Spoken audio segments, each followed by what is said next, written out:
Evangelho segundo São Lucas. Naquele tempo, depois que se completaram os 8 dias para ser circuncidado o menino, foi-lhe posto o nome de Jesus, como lhe tinha chamado o anjo antes que fosse concebido no ventre materno. Em nome do Pai, do Filho e do Espírito Santo. Nós estamos nas primeiras horas deste novo ano.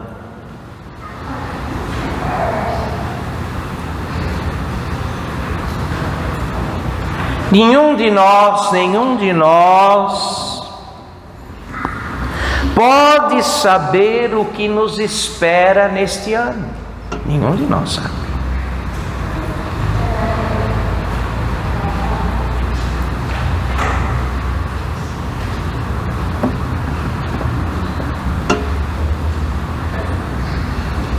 Se nós não sabemos, e isso não tem a menor importância, Deus sabe. Deus sabe.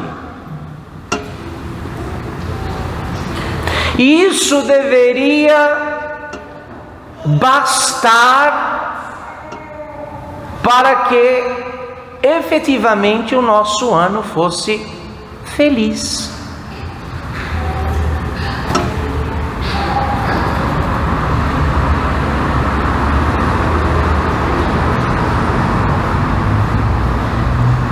Se cremos que Deus nos ama, e sendo Ele quem é infinitamente bom e poderoso, não encontraremos no universo ninguém mais aliado e capaz de nos fazer o bem e encher estes novos dias, este novo tempo de grande alegria e felicidade. Porque nós ignoramos o que nos espera, mas Ele não.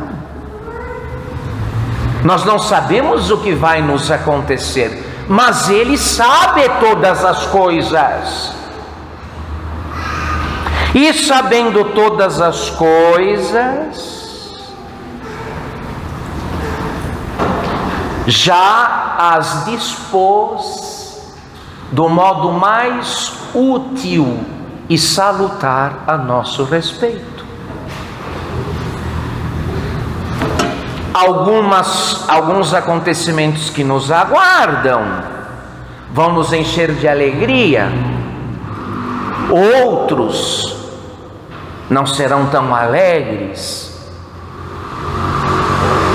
Talvez tenhamos que enfrentar problemas de saúde, ou passemos um tempo muito saudáveis e cheios de vigor e energia.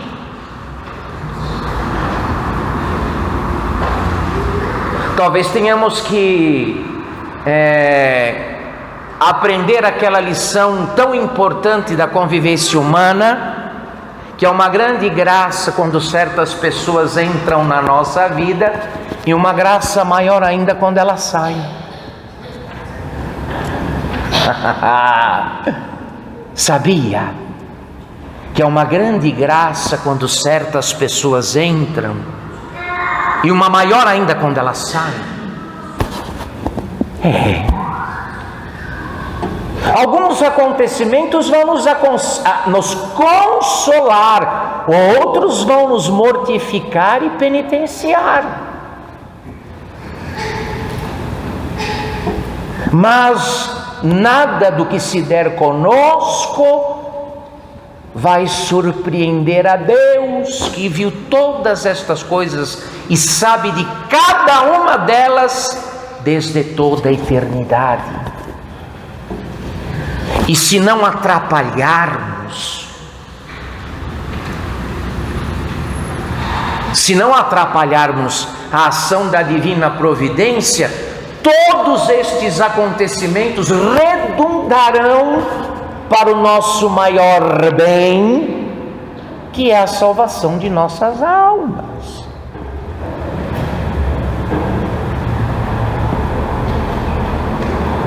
Deus conta com tudo o que me acontece, com tudo o que acontece com o Senhor e com a Senhora para nos salvar.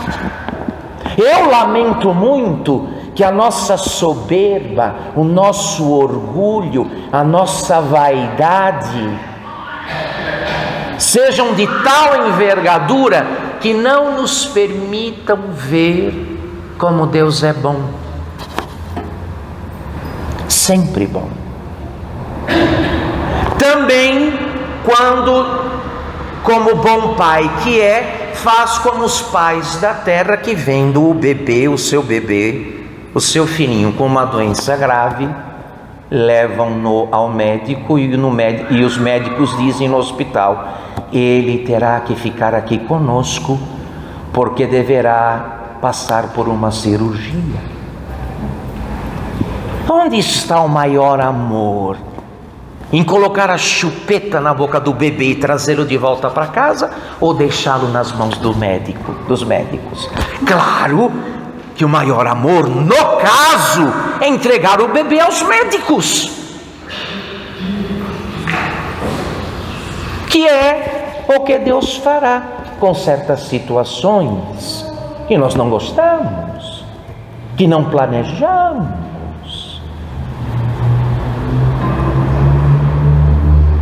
mas que necessitamos. Nossa salvação depende de passarmos por elas e passarmos bem, na fé, sem duvidar de que Deus ama sempre, também quando parece não amar.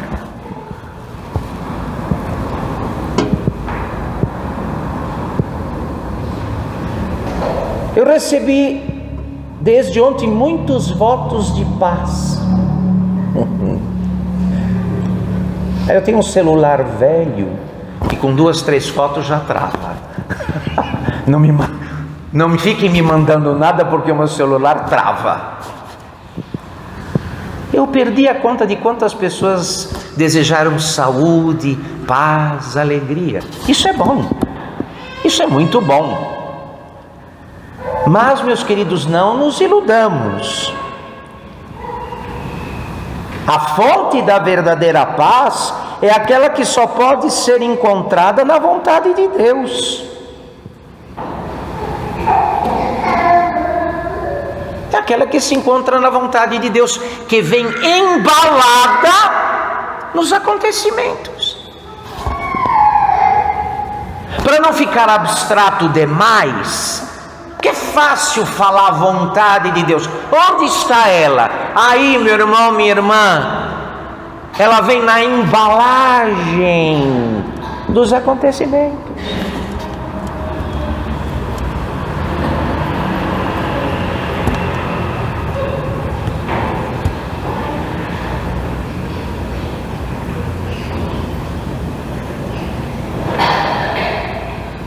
Um detalhe que me chamou a atenção, agora nesses dias em que rezava o ofício divino e meditava para celebrar as missas, porque eu mais do que os senhores e as senhoras estou obrigado à oração, por razões óbvias. Me chamou a atenção o seguinte, que nós vamos perceber nos 2 personagens principais do Natal, depois de Jesus, José e Maria, a seguinte atitude. Maria, a Santíssima Virgem Maria, fala antes de Jesus nascer. José não fala nem antes, nem durante, nem depois. E depois que Jesus nasce, Maria não fala mais o quê? Mais nada.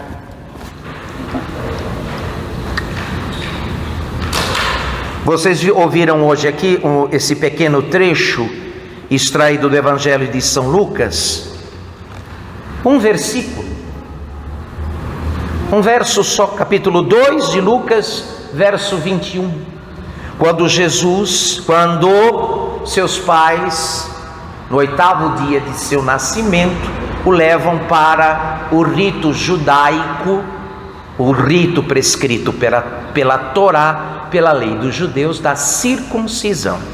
É o primeiro derramamento de sangue de Jesus, quando recebe a circuncisão dos judeus, como sinal de que ele pertencia ao povo de Abraão e que, como Abraão, estava em aliança com o Deus verdadeiro. Ora, o que é que nós aprendemos, senhores, também no presépio, também com estes justos e humildes que envolvem as cenas do Natal, os acontecimentos do Natal? Aprendemos uma coisa muito simples e essencial, que é que as obras valem mais do que as palavras. As obras valem mais do que as palavras. E que quanto mais sacrifício custam, tanto mais são provas de verdadeiro amor.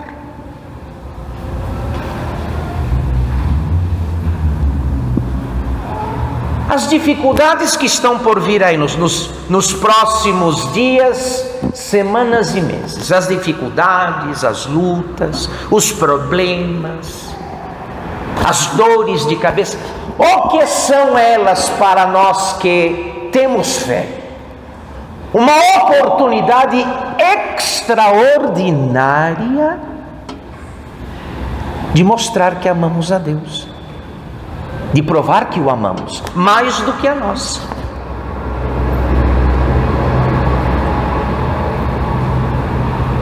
Quando do ponto de vista da carne, podendo murmurar, reclamar, blasfemar, duvidar, dizemos ao contrário: seja feita a vossa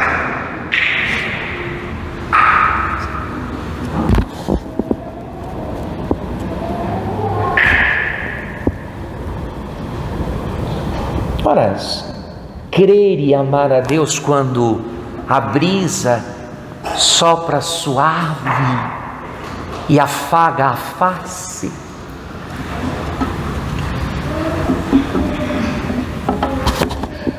Vamos ver amar a Deus no meio da tempestade. Quando as ondas se arrojam, quando o vento é impetuoso e joga no chão,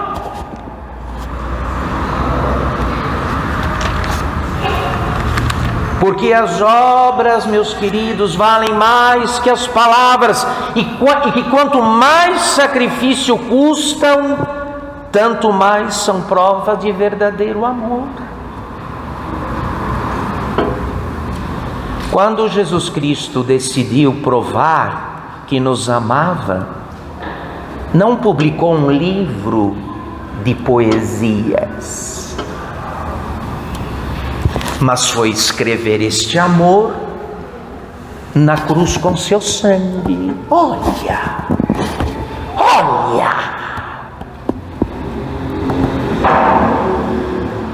fechou a boca e foi sangrar até morrer.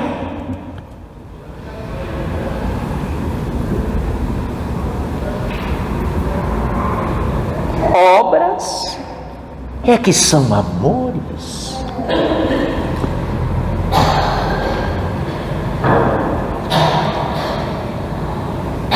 Quanto a este lado mais amargo do tempo, que chega para todos indistintamente, por várias razões e por várias causas, eis aí, meu amado irmão, minha querida irmã, a chance que temos de, por obras, provar que amamos a Deus, que confiamos nele e que sua vontade, que é sempre boa, nem sempre vem embalada em papel fino. Sempre. Mas vem embalada nos acontecimentos, nem todos eles agradáveis.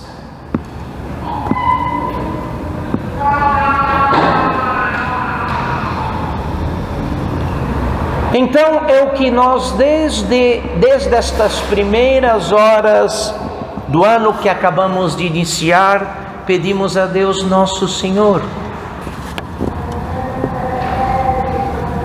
Tirando esta lição do presépio,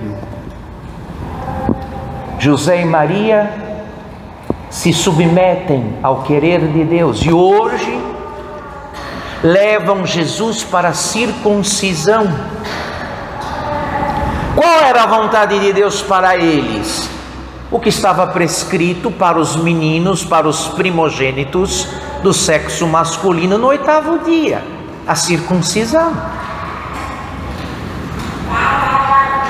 Para eles, a vontade de Deus estava nas prescrições da lei de Moisés, que eles cumpriram.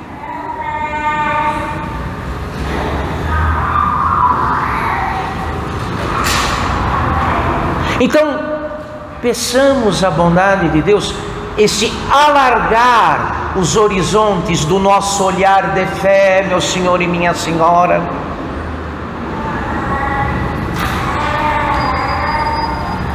De modo que não preciso tirar outra conclusão, ela é deduzível por si mesma, né? Os tempos não mudam se nós não o quê? Mudarmos.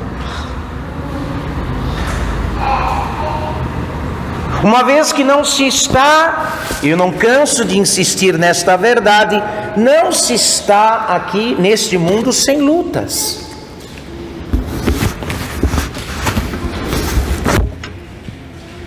Toda hora algo vai nos desafiar. Não passa muito tempo, algo vai entrar no radar das nossas contrariedades. Ali, ó. E agora isso? Como é que vou fazer? Como é que vou lidar?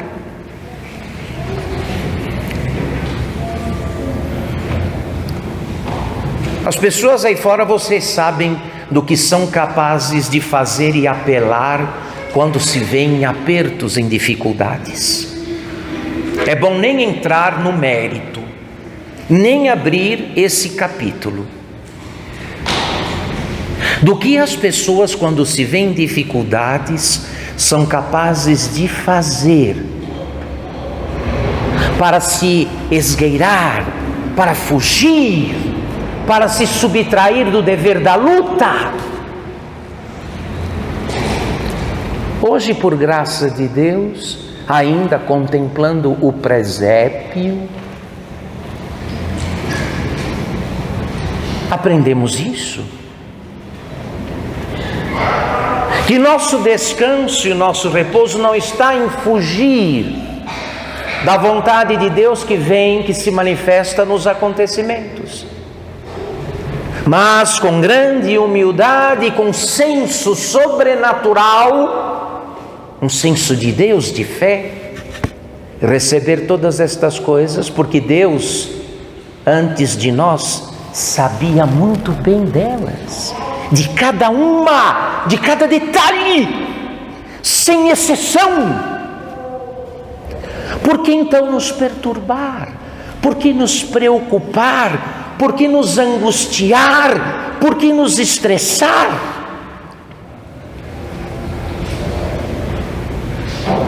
Não basta chamar a Deus de Pai, é preciso tratá-lo como tal. Se é teu Pai, por que duvidas dele?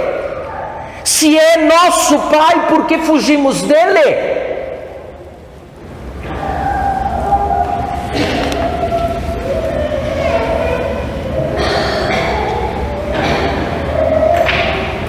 Então, meus senhores e minhas senhoras, supliquemos a bondade de Deus que nos conceda esta atitude humilde de fé, como foi a atitude destes nossos antepassados, que creram em Jesus primeiro, antes de nós.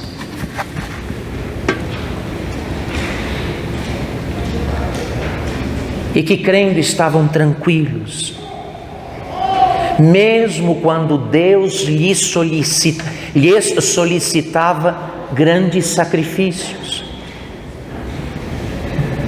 Grandes sacrifícios. É o que nós precisamos.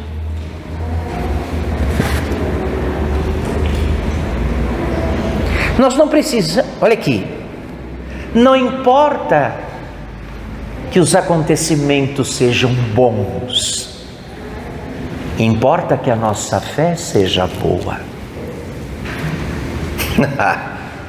O que é um acontecimento difícil para uma fé boa, uma fé grande? Não é nada. Não é nada.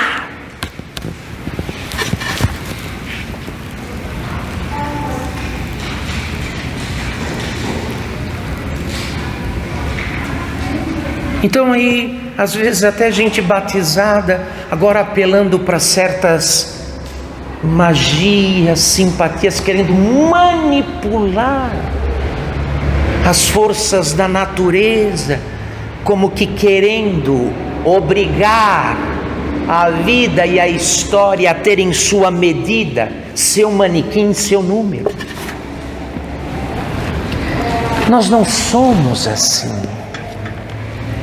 Não foi isso que aprendemos daquele que chamamos de Salvador e de sua bendita e santíssima mãe, também comemorada hoje, também celebrada hoje.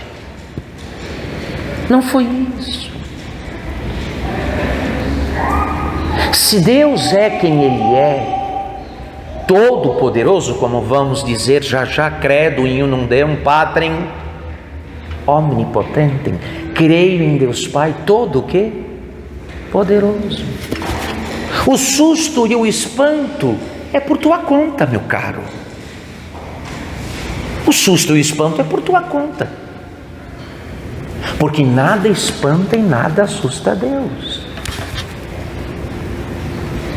Que sabe o que e o porquê de tudo sem exceção.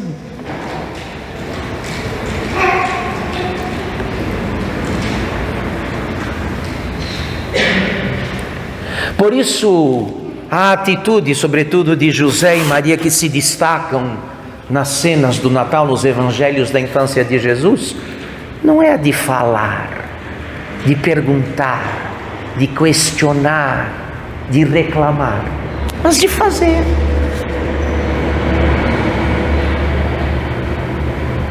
Porque é fazendo que se ama a Deus, não falando. É cumprindo o querer de Deus que amamos a Deus, e não com belas palavras e canções.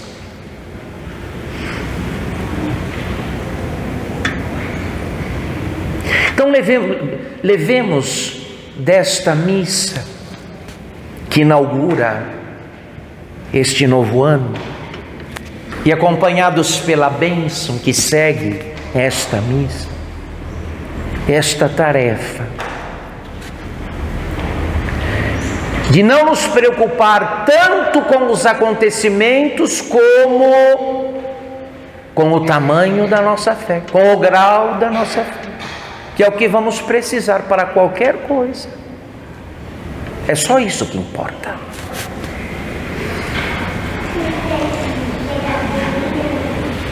E é assim que vamos, filhos, de dificuldade em dificuldade, de problema em problema, mas também de alegria em alegria, até a vida eterna. Até a vida eterna. Bem fez o grande santo Jó, que na sua extrema penúria e dor definiu assim a nossa vida. Luta é a vida do homem sobre a face da terra. Livro de Jó, capítulo 1, verso 7. Luta.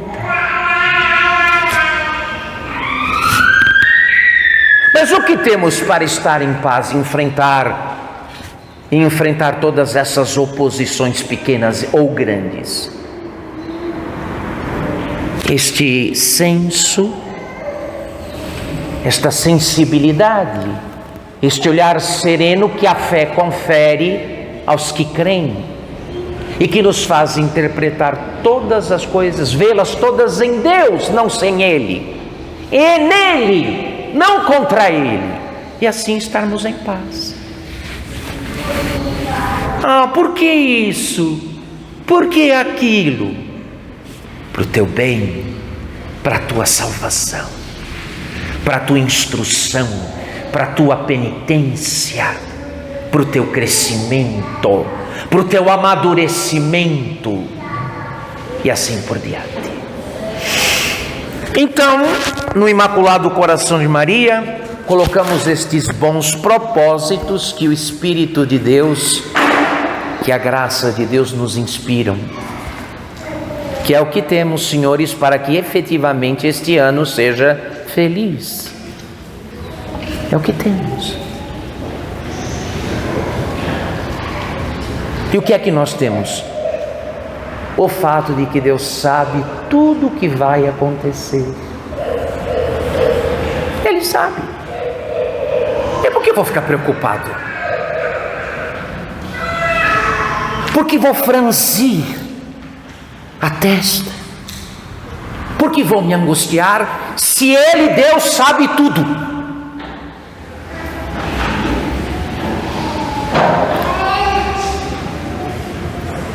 O que nos compete então é não permitir que a sensibilidade, os sentidos acabem encobrindo o senso da fé e distorcendo a realidade, nos faça agir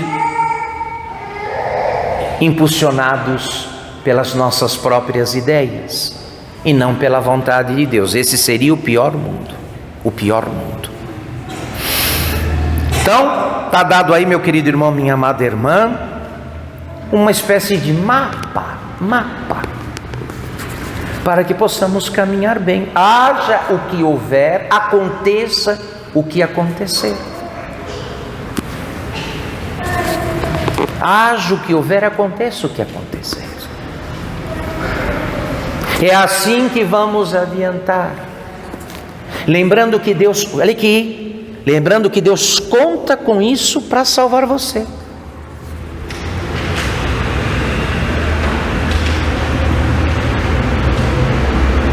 Mas padre, mas esse negócio colocou a minha vida do avesso, atrapalhou meus planos aqui.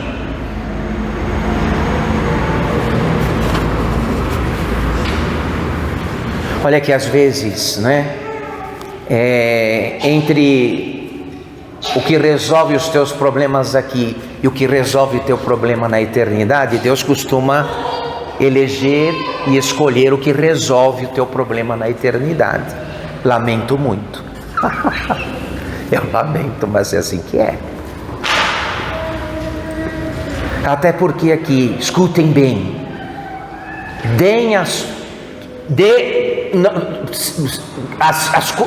quer as coisas funcionem sempre bem, quer as coisas funcionem sempre mal, não vão funcionar para sempre bem e não vão funcionar para sempre o quê? Uma hora acaba, tudo acaba. Tudo que dá certo uma hora acaba, tudo que dá errado uma hora o quê? A eternidade é para sempre. A eternidade com Deus, ou a sem Deus, é para sempre. É para sempre. Então deveríamos sempre ter este critério, né? O que é o melhor? evidentemente, o que favorece a vida que não passa, não a que passa. Quem sabe está vocacionado para a eternidade, não tem dificuldade de compreender as coisas que estamos dizendo. Não tem dificuldade. Não tem dificuldade de entender que Deus precisa de tudo o que vai nos acontecendo para nos salvar. Coisa que sozinho não somos capazes, sem a ajuda dele. E às vezes a ajuda dele é estender uma mão para dar e a outra para o quê? Tirar.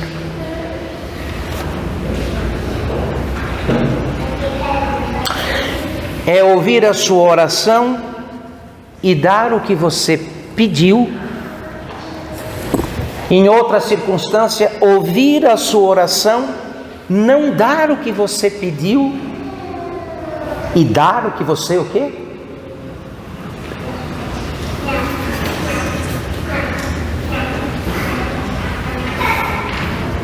E é assim que se vai ao céu, meu irmão, minha irmã. Se tivesse outro caminho, eu diria que é o Senhor. Não encontrei outro. Em tudo que li, estudei, rezei, pesquisei e aprendi, não achei outro caminho. Se houvesse, eu estaria aqui dizendo aos senhores. Se houvesse algum atalho, eu diria ao Senhor: ó, mas tem um desvio por aqui, vai por ele, é facinho.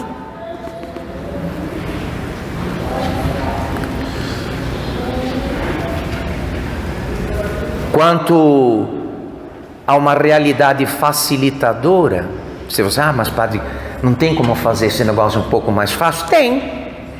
Ser devoto da Virgem. Porque São Bernardo de Claraval e Santo Afonso Maria de Ligório disseram que um verdadeiro devoto da Virgem Maria não vai para onde? Para o inferno. Não perde a alma. Eu não sei que nó em pingo d'água ela vai dar, mas vai dar, para te ajudar a fazer aquilo que você não gosta e não tem muita vontade, nem de aceitar, e menos ainda o que de fazer.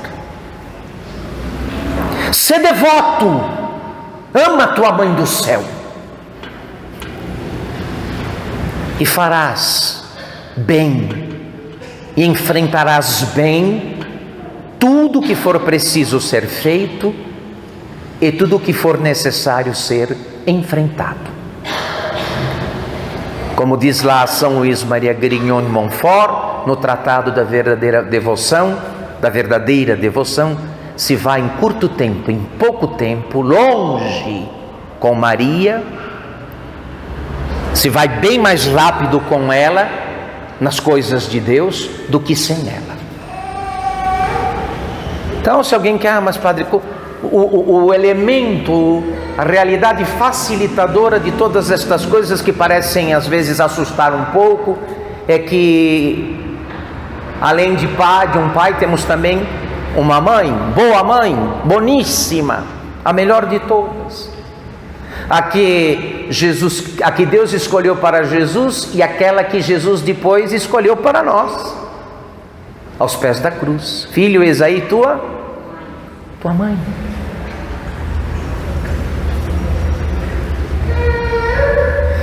Quando eu era seminarista, lá em Aparecida, e às tardes de domingo a gente fazia plantão para ajudar nos diversos serviços do Santuário Nacional. Eu me lembro lá que no Central de Informações ficava aquele monte de criança perdida. Era um coral de prantos. Crianças pequenas, porque aquela multidão, as crianças perdem mesmo, né? Então o pessoal da Basílica encaminhava as crianças para a Central de Informação. Eu me lembro bem. Ai, era uma choradeira. Era uma choradeira. Naquele ambiente completamente desconhecido, né? Cercadas de pessoas que nunca tinham visto, as crianças entravam em pânico, em desespero. Compreensível. Qual era o maior alívio? Quando a mãe o quê? A mãe chegava para pegar a criança e volta. Olha. Ah, que alívio! Quando a mãe de repente naquele drama todo aparecia para resgatar a criancinha, o filhinho ou a filhinha que estavam perdidos. Tá certo? Aí. Nós não estamos em melhores condições espirituais do que essas crianças lá do tempo que eu fui seminarista e ajudei no Santuário Nacional, na Basílica de Nossa Senhora. Não estamos. Então deixa Nossa Senhora te achar, viu? Para com este pranto, para com este choro, deixa a Virgem Santíssima te achar. Irás bem, irás longe, auxiliado por ela, então com bem menos esforço, com bem menos dificuldade, com menor dificuldade. Enfim, é o que tem para hoje, né? A gente dizia na hora do almoço, lembra? A criança reclamava da comida. É o que tem para hoje e não precisa mais nada. Tão bem servidos, não precisamos de mais nada. E é certo que com a graça de Deus por um lado, e com a nossa falta de teimosia por outro, com a graça de Deus por um lado e com a nossa falta de teimosia por outro, um dia nós que nos reunimos aqui vamos nos encontrar todos na vida eterna, naquela missa que nunca terá o quê? Fim. O que será a missa? O que será a vida eterna? Uma missa sem fim. Em nome do Pai, do Filho e do Espírito Santo.